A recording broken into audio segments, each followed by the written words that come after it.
తెలంగాణ రాష్ట్రంలో రాజకీయం రసకందాయంగా మారింది, రంజురంజుగా మారింది.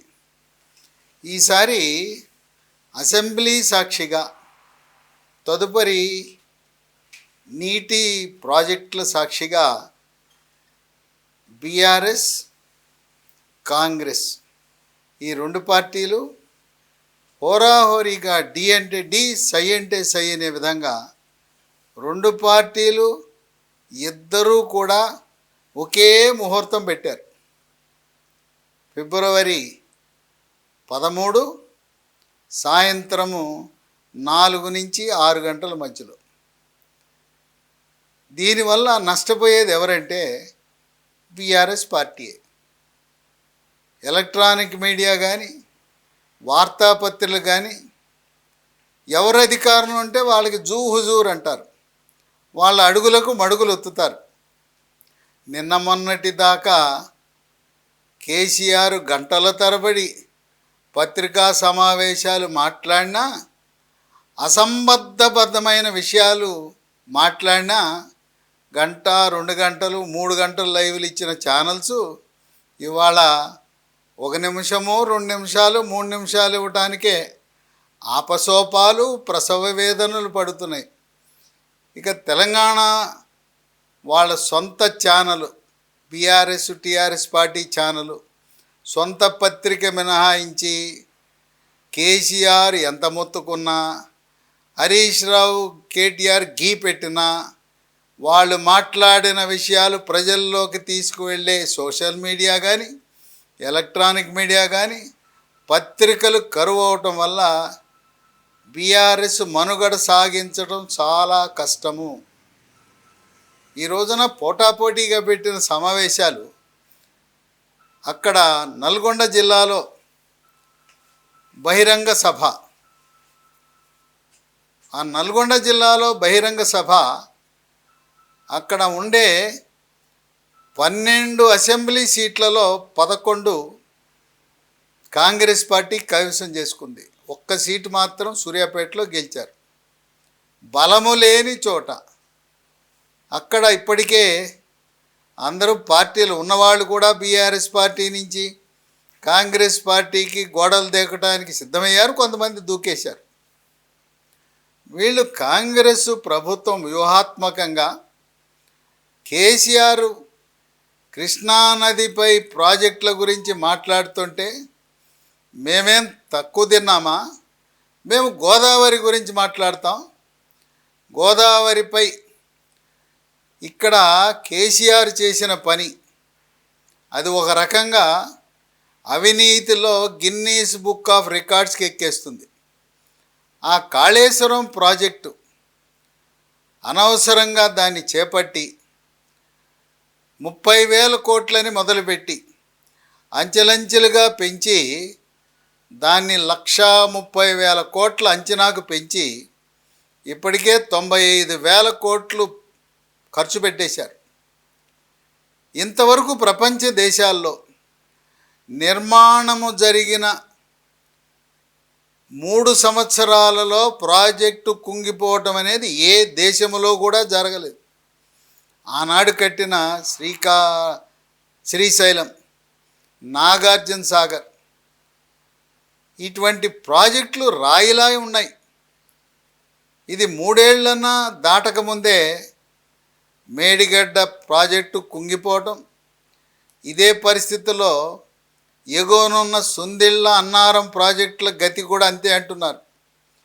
కేంద్రం నుంచి వచ్చిన నిపుణుల కమిటీ, ఆనకట్టల భద్రతా వ్యవహారాలను పర్యవేక్షించే సంఘం కమిటీ వచ్చి ఇక్కడ డిజైనింగ్ లోపం ఉంది, తర్వాత నిర్మాణము చేయటానికి వాడిన మెటీరియల్, అక్కడ వాడిన కంకర, ఇసుక, సిమెంటు, ఇనుము కూడా లోపభూయిష్టమైనది, నాణ్యత లేని మెటీరియల్ వాడారని, నిర్మాణము లోపము, నిర్వహణ గురించి అసలు పట్టించుకోలేదు. ఆ విధంగా పూర్తి బాధ్యత తెలంగాణ ప్రభుత్వం, అది కూడా కేసీఆర్. పలుమార్లు చాలా గొప్పలు చెప్పుకున్నాడు మీడియాలో. కాళేశ్వరం నేనేనయ్యా, నేనే ఇంజనీర్ని, నేనే డిజైన్ చేశాను అన్నాడు. ఆయనకి ఏమి రాదు, చదువురాయన ఆయన వెళ్ళి ప్రాజెక్టులు డిజైన్ చేస్తే ఇట్లా ఉంటాయని అర్థమవుతుంది.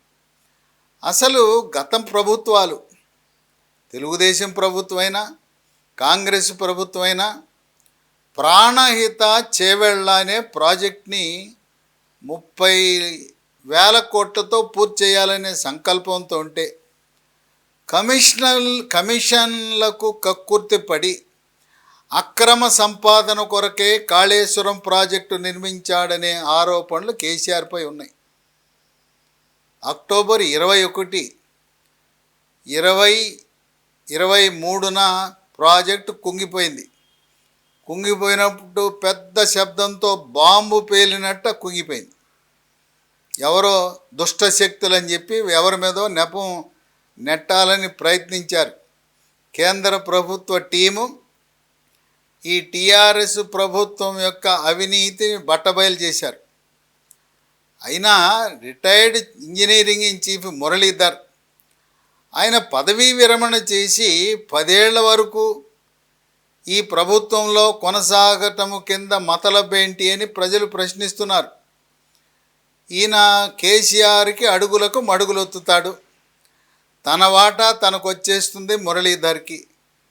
అందువల్ల ఈ యొక్క ప్రాజెక్టులో ఒక ముఖ్యమైన బాధ్యత ఇంజనీరింగ్ చీఫ్గా ఉండి తెలంగాణ ప్రజలను రైతులను నట్టేట ముంచాడని ప్రజలు భావిస్తున్నారు. ఇక నీటిపారుదల కార్యదర్శి యొక్క అవినీతి భాగోతం ఇంత కాదయ్యా అంతయ్యా అన్నట్టుగా ఆ కార్యదర్శి బీహార్ వాడు. నితీష్ కుమార్ పుణ్యమా అంటూ, కేసీఆర్ పుణ్యమా అంటూ గత 9.5 సంవత్సర కాలంలో పాలనలో తెలుగు వాళ్ళకి ప్రాధాన్యత లేదు. మొత్తం బీహార్ బ్యాచ్, నితీష్ కుమార్ బ్యాచ్ ఉన్నారు.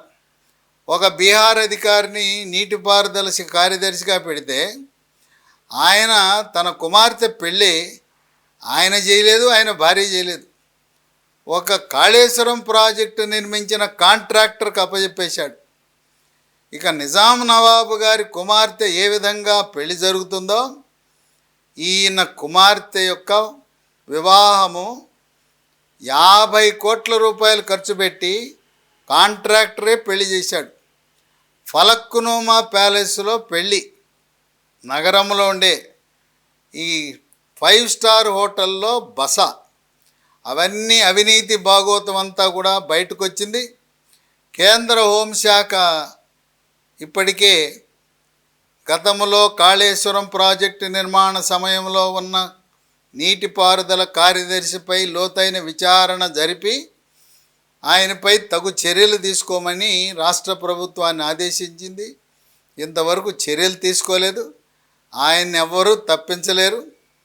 మోదీ 3వసారి ప్రధానమంత్రి అయిన తర్వాత ఆ నీటిపారుదల శాఖ మంత్రిత్వ శాఖలో కార్యదర్శిగా ఉన్న ఆ బీహారు సీనియర్ ఐఏఎస్ అధికారి ఆయన జైలుకి వెళ్ళటం తథ్యమని చెప్పి రాజకీయ విశ్లేషకులు, నీటిపారుదల రంగ నిపుణులు, న్యాయ నిపుణులు కూడా భావిస్తున్నారు.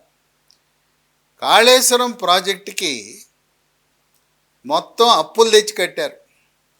సాధారణంగా కేంద్ర ప్రభుత్వంతో సఖ్యతతో ఉంటే అప్పు 2-3% వస్తుంది వడ్డీ. కొన్ని అంతర్జాతీయ సంస్థలు నీటిపారుదల శాఖలకు వడ్డీ లేని రుణాలు కూడా ఇచ్చే అవకాశం ఉంది. ఈయనకి అప్పుల కుప్పలో ఉన్న తెలంగాణ రాష్ట్రానికి ఎవరు అప్పులు ఇవ్వనన్నారు. మోదీ ప్రధానమంత్రితో తగాదా పడితే కేంద్ర ప్రభుత్వ సహకారము లేదు. అంతర్జాతీయ సంస్థలు కూడా ప్రధానమంత్రికి తెలవకుండా ఇచ్చే పరిస్థితి లేదు.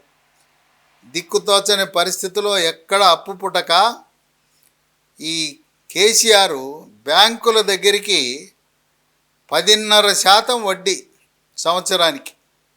అంటే సాధారణంగా కేంద్ర ప్రభుత్వం ఇచ్చే వడ్డీ రేటు కంటే 3 రెట్లు అధికంగా పెట్టి ఈరోజు ఈ వడ్డీ భారం ఎవరి మీద పడుతుంది? తెలంగాణ ప్రజల మీద పడుతుంది. 95,000 కోట్లు బుగ్గిపాలైపోయినాయి. ఈ రోజున మేడిగడ్డ కుంగిపోవటం, సుందిళ్ళ అన్నారం ప్రాజెక్టులో నీరు నిలపొద్దంటాం. ఆ 3 ప్రాజెక్టులలో నీరు నిలవని కారణం వల్ల భూగర్భ జలాలు ఎండిపోయినాయి, ఎక్కడికో లోతుగా వెళ్ళిపోయినాయి. ఈ సంవత్సరం వేసవిలో తాగునీరుకు కూడా ఇబ్బంది వచ్చే అవకాశం ఉంది. గోదావరి నీటిపై ఆధారపడే జిల్లాలే కాక అక్కడి నుంచి వచ్చే హైదరాబాద్ నగరంపై కూడా ప్రభావం పడి ఈ కేసీఆర్ కాళేశ్వరం ప్రాజెక్ట్ అవినీతి వల్ల ఈ సంవత్సరం హైదరాబాదు చుట్టుపక్కల ప్రాంతాలలో నీటి ఎద్దడి, తాగునీరు సమస్య వస్తే దానికి కారణం ప్రస్తుతం పరిపాలిస్తున్న ప్రభుత్వం కాదు, దానికి కేసీఆరే కారణం. ఇక 21 అక్టోబర్న అది కుంగిపోయినప్పుడు చాలామందికి అనుమానం ఉంది. రాజకీయ నాయకులకు, తెలంగాణ ప్రజలకు కేంద్ర ప్రభుత్వము సిబిఐని ఎందుకు పంపలేదు అని. పంపి లోతైన అధ్యయనం చేసి విచారణ జరిపి కేసీఆర్ని బొక్కలో పెట్టచ్చు కదా.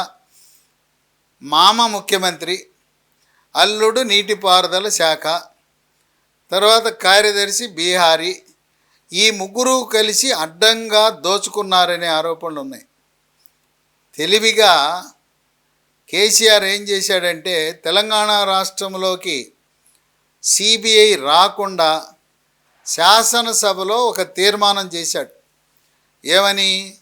తెలంగాణ ప్రభుత్వం యొక్క ముందస్తు అనుమతి లేకుండా సిబిఐ తెలంగాణ రాష్ట్రంలో ఎటువంటి దర్యాప్తులు నిర్వహించకూడదు అని చెప్పి ఉంది. అందువల్ల కేంద్ర ప్రభుత్వము తెలంగాణ శాసనసభలో చేసిన తీర్మానాన్ని గౌరవించి రాజ్యాంగం ప్రకారం రాష్ట్ర ప్రభుత్వాలు అటువంటి తీర్మానాలు చేసినప్పుడు తనంతటక తానుగా రాకూడదు. అయితే హైకోర్టు కానీ సుప్రీంకోర్టుకు కానీ ఎవరైనా ప్రజా ప్రయోజనాల వ్యాజ్యం వేసి, లేదు రాజకీయ పార్టీలు కోర్టు ద్వారా సిబిఐ విచారణ జరపాలనే ఆదేశాలుంటే మాత్రం ఆ శాసనసభలో చేసిన సిబిఐ మా రాష్ట్రంలోకి ప్రవేశించకూడదు అనేది చెల్లదు. అయినా కాంగ్రెస్ ప్రభుత్వం వచ్చింది, వీళ్ళకి తెలుసు ఆ తీర్మానాన్ని శాసనసభలోనే ఆ ఏదైతే సిబిఐ రాష్ట్రంలో ప్రవేశించకూడదు అనే తీర్మానాన్ని రద్దు చేయొచ్చు కదా. మీకు యంత్రాంగం సరిపడా ఉన్నదు కనుక సిబిఐకి అప్పచెప్పచ్చు. సిబిఐ వాళ్ళకి అనుమతి ఇచ్చే విధంగా ఇంకా అనేకమైన అవినీతి ఆరోపణలు ఉన్నాయి. గ్రేటర్ హైదరాబాద్ పరిధిలో HMDA Hyderabad metro development authority పరిధిలో ఇది ప్రపంచ స్థాయి కుంభకోణం జరిగింది. ఆశ్చర్యకరమైన విషయం, నేను ఎప్పుడు కూడా ఎక్కడా వినలేదు, వినబోము, నభూతో నభవిష్యత్తు. ఈ తెలంగాణ ప్రభుత్వ పెద్దలు, రాజకీయ నాయకులు, అధికారులు కుమ్మక్కై ఒక రియల్ ఎస్టేట్ యజమానికి అనధికారికంగా మూసీ మీద వంతెన కట్టుకోమన్నారు.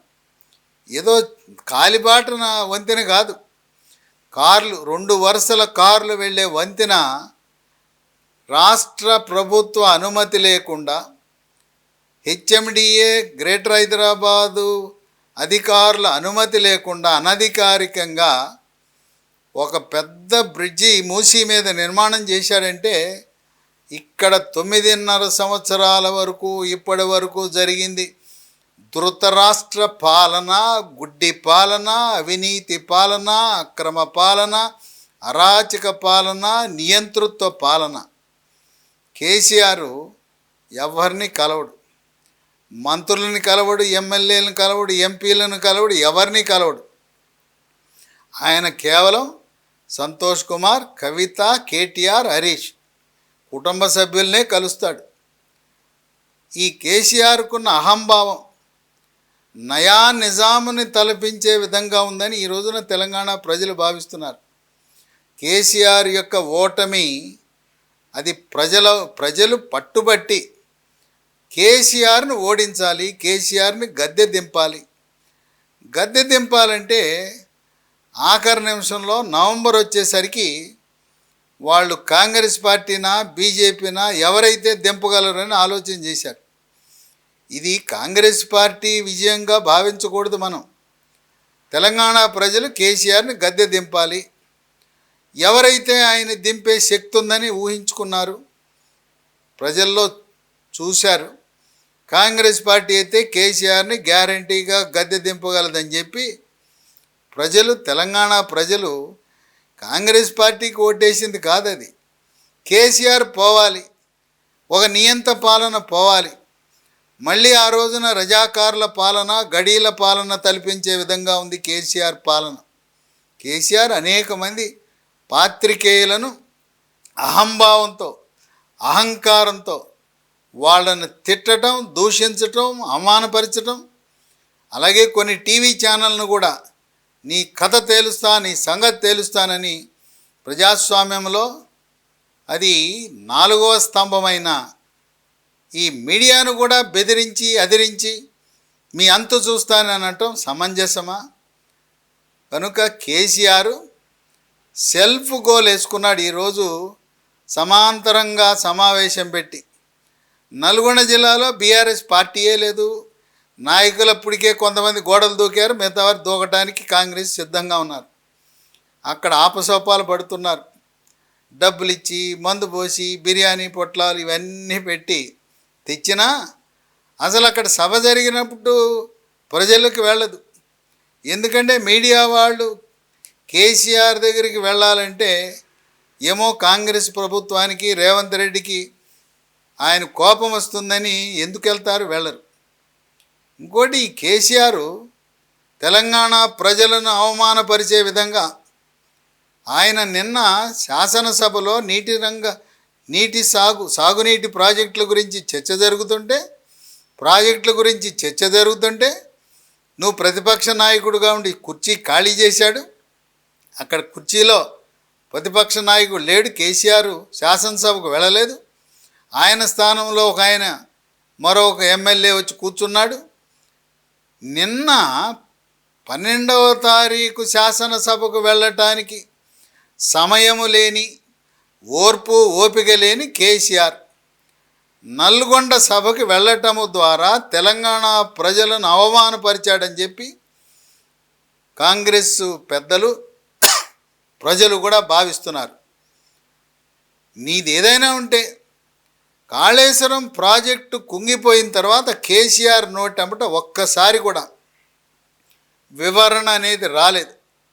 ఈరోజు కూడా కృష్ణా ప్రాజెక్టుల విషయంలో రేవంత్ రెడ్డి, కాంగ్రెస్ ప్రభుత్వం చిత్తశుద్ధితో ఉన్నది. ప్రాజెక్టులు కేంద్రానికి అప్పజెప్పారని బీఆర్ఎస్ పార్టీ బుకాయించి సెంటిమెంటు రెచ్చగొట్టి పార్లమెంట్లో 1-2 సీట్లు గెలుచుకోవాలని ప్రయత్నిస్తూ ఉంది. తెలంగాణ ప్రజల యొక్క తీర్పు రాబోయే ఎన్నికల్లో బీఆర్ఎస్ పార్టీ ఒక్క సీటు కూడా గెలిచే పరిస్థితి లేదు. దేశమంతా జై శ్రీరామ్ అని నినాదం మారుమోగుతుంటే 10-12 సీట్లు భారతీయ జనతా పార్టీ గెలుచుకుంటుంది.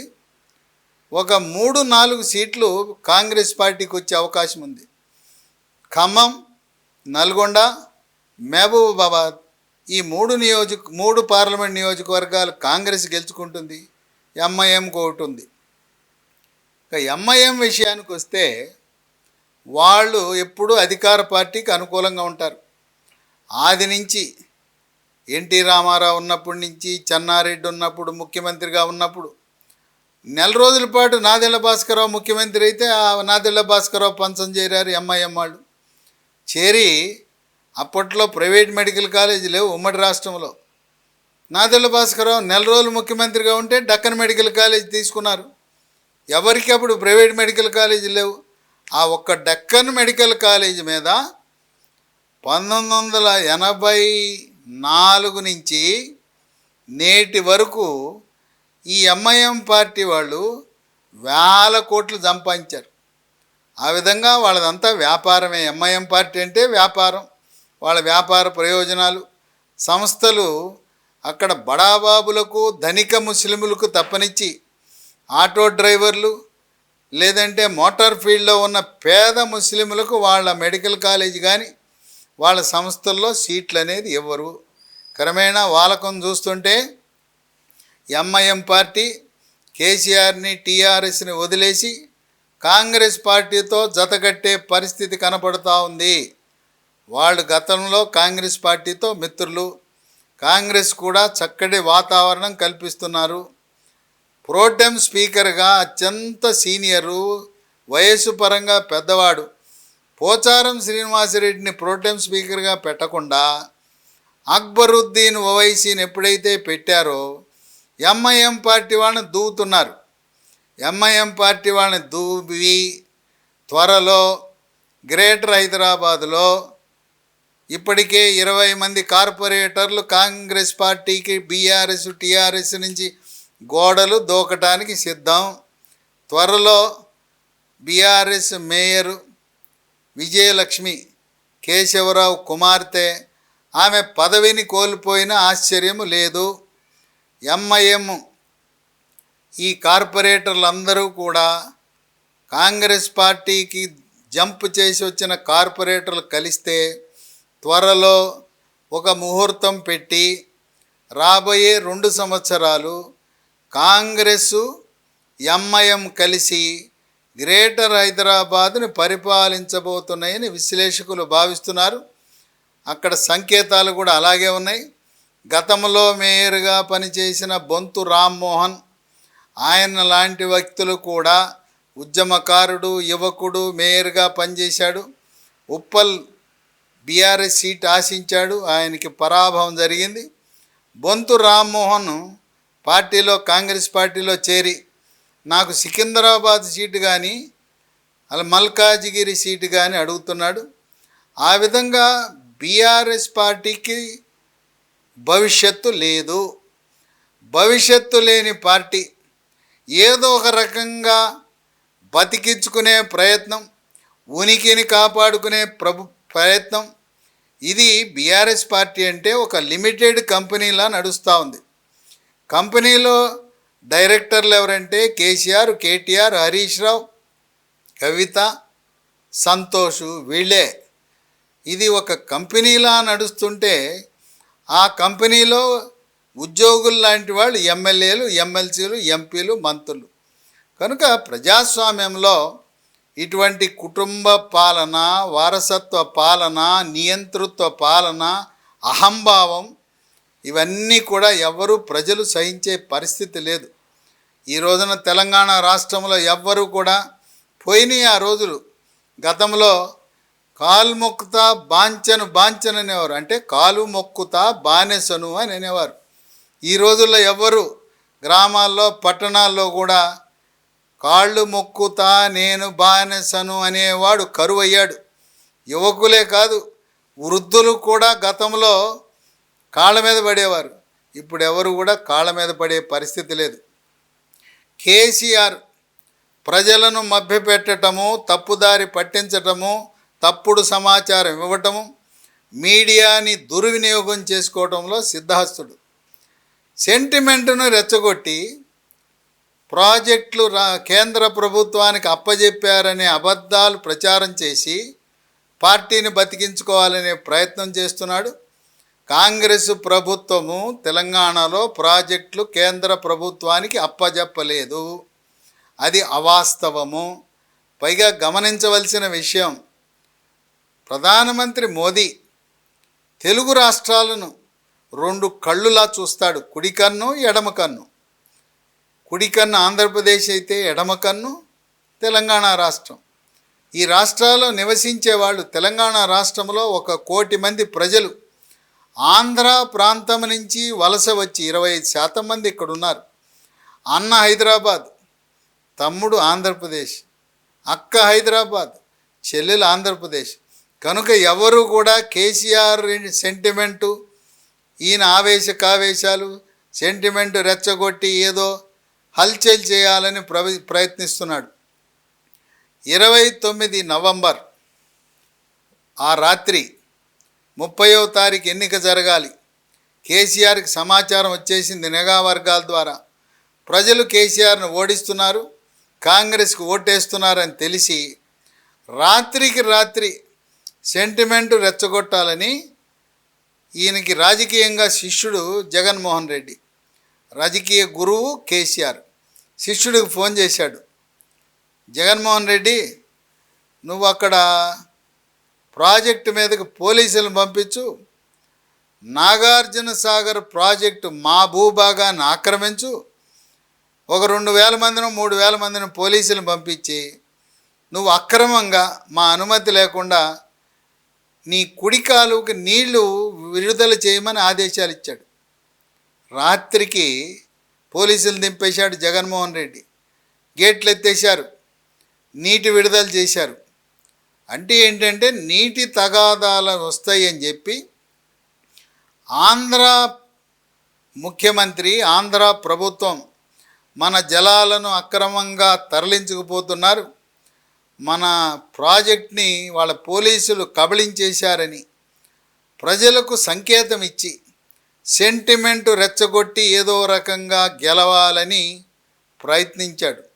అయితే దురదృష్టవశాత్తు 29 రాత్రి జరిగిన సంఘటన ఎన్నికల్లో ఎవరికీ తెలవదు, ఇప్పుడు కూడా కొంతమందికి తెలవదు. రాజకీయంగా జగన్మోహన్ రెడ్డిని ప్రోత్సహించి చంద్రబాబు నాయుడు ఓటమికి సహకరించాడు. ఇప్పుడు 2 టీములు ఏర్పడినాయి. జగన్మోహన్ రెడ్డి గురువు కేసీఆర్, రేవంత్ రెడ్డి రాజకీయ గురువు చంద్రబాబు నాయుడు. ఇక్కడ రేవంత్ రెడ్డి విజయంలో చంద్రబాబు నాయుడు, తెలుగుదేశం పార్టీ కీలక పాత్ర పోషించింది.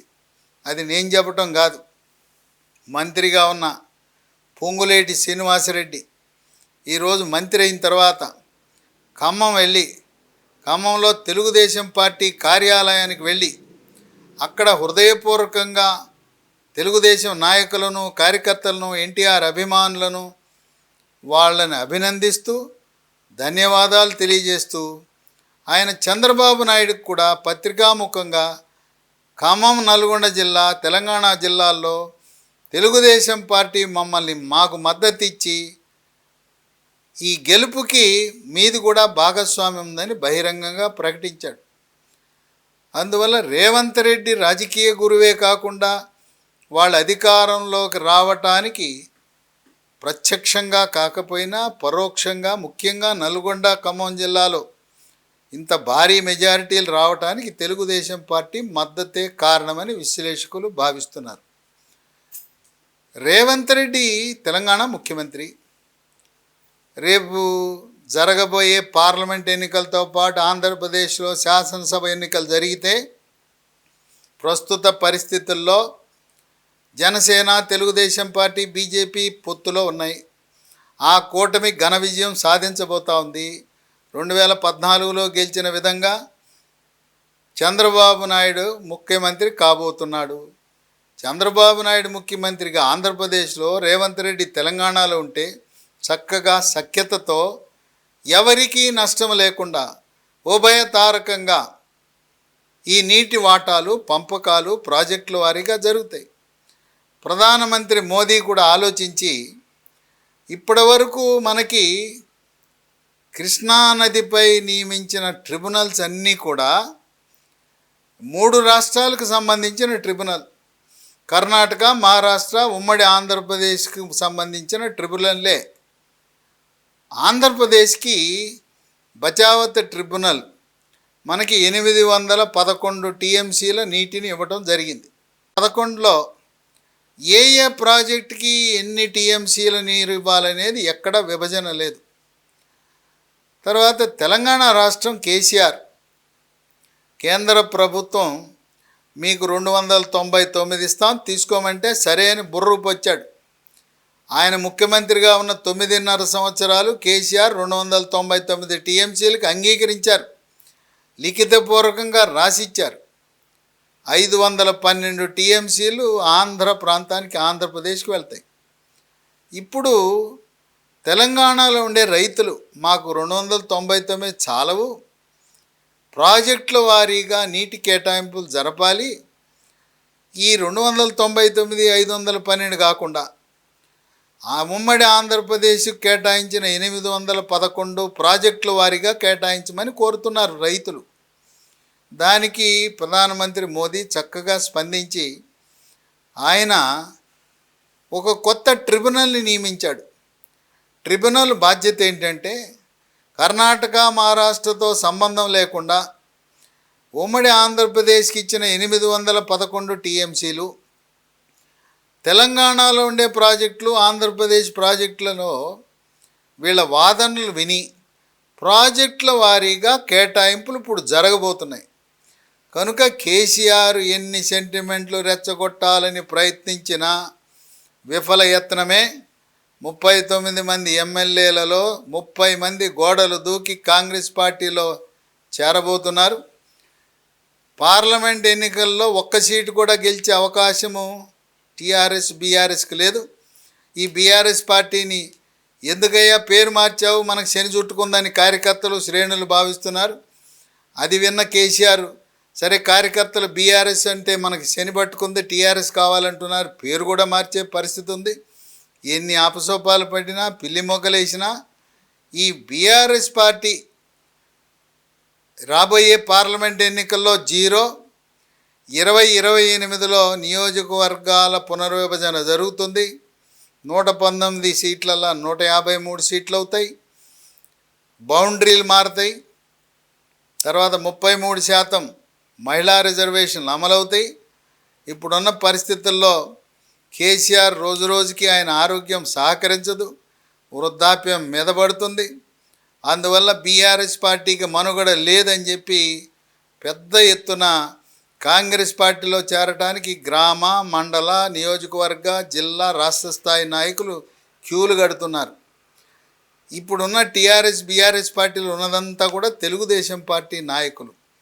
వాళ్ళు తెలుగుదేశం నుంచి టీఆర్ఎస్ బీఆర్ఎస్కి వచ్చారు. ఇప్పుడు మళ్ళీ కాంగ్రెస్ పార్టీకి వెళ్ళటానికి రంగం సిద్ధం చేసుకున్నారు.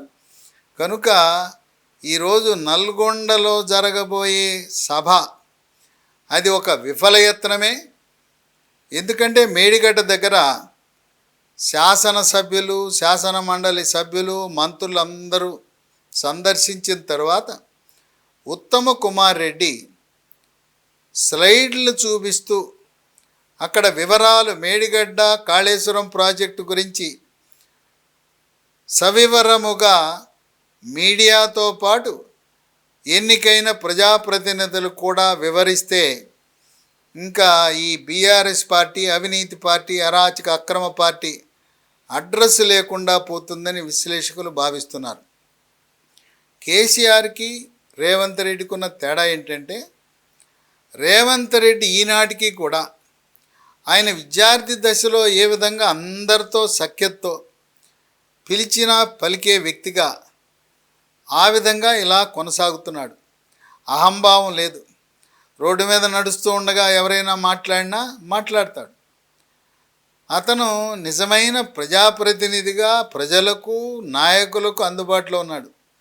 ఆయన కాంగ్రెస్ నాయకులకే కాదు, కమ్యూనిస్టులకు, అలాగే బీఆర్ఎస్ పార్టీ నాయకులు ఎవరెళ్ళినా కూడా రేవంత్ రెడ్డి కలవటానికి సిద్ధంగా ఉన్నాడు.